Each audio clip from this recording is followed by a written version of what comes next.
Good morning to you all. In the next 8 minutes, I intend to throw some light into that subset of patients who are at risk of one of the most dreaded nightmares that an interventional cardiologist can face, that is clinically significant actionable bleeding. In fact, one of the most researched subset, but one of the seldom discussed subset in any of these conferences. Who are these high bleeding risk patients? With the advent of chip procedures, they constitute around 30 to 40% of all patients undergoing PCI. The problem with them is that we have very limited evidence, and they are a very complex set of patients with a higher risk of MI and stent thrombosis, as well as high risk of mortality. So, for the treating interventional cardiologists, treating such patients is like walking a tightrope. A perfect balance between the ischemic and the bleeding risk is the way forward. So why should we be concerned about bleeding? This is an interesting data from the Paris registry. You can see that despite all the data on the thrombotic risk, at the end of the day, at 2 years, by all means, the actionable bleeding outnumbers the thrombotic risk by all means. And this is one more interesting data, that is the time course of benefit and risk of antiplatelets. You can see that the local ischemic agents is maximum during the immediate peri-procedural period, and after that the risk comes down to near normal with the new generation stents. But look at the bleeding risk. Of course, in the peri-procedural period it is very high, but the risk remains stable for a longer period of time. So comparing the bleeding as well as the thrombotic risk, bleeding has an edge as far as the risk is concerned. So this is a head-to-head comparison between bleeding versus thrombotic risk as stratified by the Paris score. And it is stunning to see that even in patients with intermediate and high thrombotic risk, if you have a high bleeding risk score, dual antiplatelet therapy does more harm than good. It's an eye-opener to most of us. And this is another interesting meta-analysis where there's a trade-off between stent thrombosis and bleeding over time. There's a comparison between long and short DAPT. For every stent thrombosis averted with a long DAPT, approximately 2.1 extra clinically significant bleeding events are estimated to occur. So that is the importance of bleeding. So how do you assess the bleeding risk of a patient? We have the latest ARC HBR definition. On the top part, we have the major criteria, and the bottom part, we have the minor criteria. So if you have one major or two minor criteria, patient is designated as high bleeding risk. What do you mean by this high bleeding risk? That is, any BARC 3 or 5 bleeding risk of more than 4% at 1 year, risk of an intracranial hemorrhage of more than 1% at 1 year. So now comes the million-dollar question. What is the minimum duration of DAPT after a coronary artery stent? So this remains an important question for an HBR patient undergoing a PCI or a post-PCI patient becoming an HBR over a period of time. So we have a lot of data coming in on the bottom part. These are the strategies to focusing on the bleeding events. You can see that most of the trials are post-2010 where the chip therapies increased in numbers. And we have data with almost all antiplatelet agents, of which most important is the master DAPT trial. This was one trial which specifically enrolled high bleeding risk patients, around 4,500 patients, post-PCI, 1 month of DAPT, randomized into 2 arms. Abbreviated DAPT, the patient went in for a single antiplatelet according to the operator's choice. Non-abbreviated DAPT for 6 months. And it is very interesting to see that they had comparable ischemic outcomes with a definitely reduced number of bleeding events. And this is one of the latest data which was published last month in the European Heart Journal. That is a complex PCI sub-analysis of the master DAPT trial, which shows almost similar results irrespective or regardless of the complexity of the PCI or complexity of the patient. Abbreviated DAPT regimens did well. So now coming to the data regarding the newer generation stents, we have data with a lot of stents which has been validated with short DAPT regimes.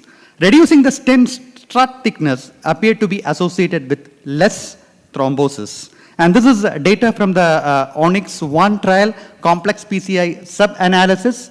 It is very reassuring to see the very less number of ischemic events in a new generation stent despite short 1 month dual antiplatelet therapy. So coming to the guidelines per se, as of now, stable PCI, 6 months of dual antiplatelet therapy, acute coronary syndrome, 12 months of dual antiplatelet therapy. Now coming to the point of discussion, that is a high bleeding risk subsets. So what is the current guidelines for ACS? Both US and European guidelines recommend 6 months of DAPT therapy. In stable patients, there is a difference. For US, it is 3 months of dual antiplatelet therapy. Europe has added a 1 month class 2A recommendation of DAPT. That's based on the latest SEUS trial as well as the Leaders Free trial. And after the guidelines, we have had the master DAPT data as well as the sub-analysis of the master DAPT complex PCI subset. So we expect more recommendations in this group.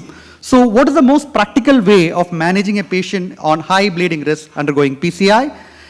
Newer generation stents with validated short DAPT data, optimize the procedure with physiology and imaging, at least 1 month of DAPT as per the current available scientific data.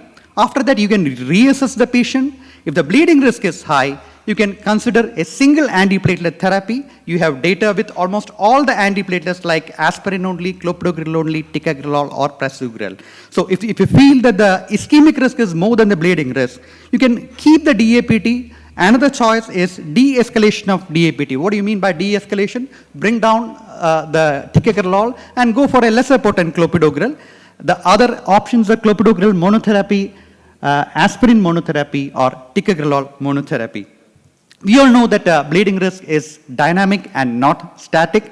I think you all would agree that these two pretty women are not at equal risk of bleeding. So it requires an integrated risk stratification, taking into consideration the clinical variables, procedural features, and bleeding risk score in association with the ischemic risk also for personalization of antiplatelet strategies after PCI. So to cut the story short, antiplatelet therapy still remains the cornerstone. It can be considered as the chip in cardiovascular pharmacology. So a better understanding of the ischemic as well as in inverted commas, the bleeding risk profile of the patient would be instrumental. So it requires an integrated approach taking into consideration and balancing both the ischemic as well as the bleeding risk to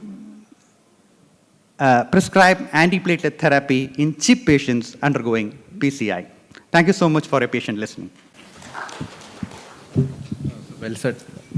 It is difficult to cover the whole topic of antiplatelets in just 7 minutes. Told that we can give single antiplatelet therapy in high bleeding risk patients. So what will be the dosage for aspirin, clopidogrel, prasugrel, and ticagrelor? Is there any? Is it like 75 milligram of aspirin or 150 milligram? The data for ticagrelor monotherapy was with the Twilight and Ticos trial.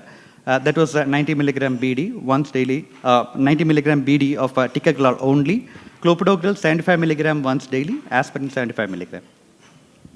So when you see this high bleeding risk data coming out, do you see in the future that even elective angioplasties in the non-HBR patients, you will have a shorter DAPT regimen? In fact, looking into the data regarding the trade-off between ischemic and bleeding events, I feel we should have a relook into the, we were discussing a lot about the thrombotic or ischemic complications much more, and we were underplaying the bleeding risk, which is a reality for almost all the interventional cardiologists. Great. And the question to the faculty, if you are forced to start or do angioplasty with one single antiplatelet, have you been forced at any given time? I mean, the patient is bleeding, you are put in a stent. Within the first week to stop the antiplatelets, if you are forced to stop, would you stop aspirin or ticagrelor? I mean, I have had a patient who had bleeding at the first 1 week, and we had to, and I'm sure Dr. Sunil also is in the audience here, after the week, we had to stop the single and continue only on aspirin. In another instance where the bleeding was little not so severe, we continued only with ticagrelor and we managed. But these are all anecdotal data. I don't think there's any evidence for that. Is there any comments from the audience? Problem with the single monotherapy, especially clopidogrel, sir. Almost 50% of the ACNs are having the genotype resistance. So what is your say, sir? In fact, for the de-escalation of therapy, there are two approaches, that is guided as well as non-guided de-escalations. So in our setup, I'm not sure how many of the hospitals is this genotyping available. That is the one important hurdle to go for. In fact, in the de-escalation of single antiplatelets, ideally they should undergo a genotyping and look for clopidogrel resistance. We have been using platelet aggregation and assessing clopidogrel sensitivity. Dr. Ajit? Couple of comments on that. One is that, yes, clopidogrel in vitro has 50% in Asians, but in vivo we have been using clopidogrel for years and we don't find that at all. So I think this is an overstated whole thing. I was part of MasterDAPT and 70% of the physicians, when they converted to single antiplatelet, continued clopidogrel and not aspirin. Though there is enough data with aspirin and clopidogrel. So that is, again, I don't think we need to worry about that issue. The third issue is that most bleeding will occur, and if you look at the problem with all the ticagrelor trials, is that all the trials started after 3 months of the procedure. True. And most of the bleeding will occur in the first month and if not in the 3 months. So as you said, the biggest risk for bleeding is in the first 3 months, maybe the first month. And so is true for ischemia, is the highest in the first month. So you need to possibly give the dual antiplatelet therapy for a month in HBR patients, and then whether it will be applicable to everybody, time will tell. But I think but I think the real technology revolution is thin strut stents and imaging. That has made all your life much more simpler. Thank you. Last comment from Yes. Abhilash. It's the same point I stressed on. We are actually worried about continuing clopidogrel as monotherapy. Alone. Yeah, true. Clopidogrel, because we worried about the genetic polymorphisms, especially in Asian patients. But now we have data from Japan. Okay. So they're also Asian population. So which says monotherapy clopidogrel is safe. Even though in vitro polymorphisms is there, they have a long duration of 4 years, 5 years follow-up. Monotherapy from Japan, it appears good. I know, but when we have a left main stent and we are worried about it, that worry is palpable across the room, I'm sure. Agree with this. If you're for a single antiplatelet, it should be clopidogrel than aspirin. Okay. Because that is what the data shows. And of course, if you have a high bleeding risk patient, the choice of stent is also important. Right. Because we have the Onyx one, which showed that Medtronic Onyx. No, the whole much series of better. stents So I are now think coming with you need- data on 1 month also. Yeah, so you need to choose your stent as well as the antiplatelet. Thank you. And take a correct decision. Thank you. We will move on to Sandeep as a comment. As the number of renal transplant, liver transplant has gone up, and we have to do a pre-operative DSC which comes positive, we go for an angiogram. There's a tight disease in any of the vessels. So we go for a stenting, and then after 1 month, normally they want to go for the procedure. So should we stop clopidogrel, continue aspirin, or stop aspirin and continue clopidogrel? The issue being the anesthetist is not comfortable with Clopidogrel. So it's always aspirin that we are forced to continue. Maybe after the procedure, after the surgery, we should switch to clopidogrel. Thank you. I think this is a very hot topic. We would have more discussions.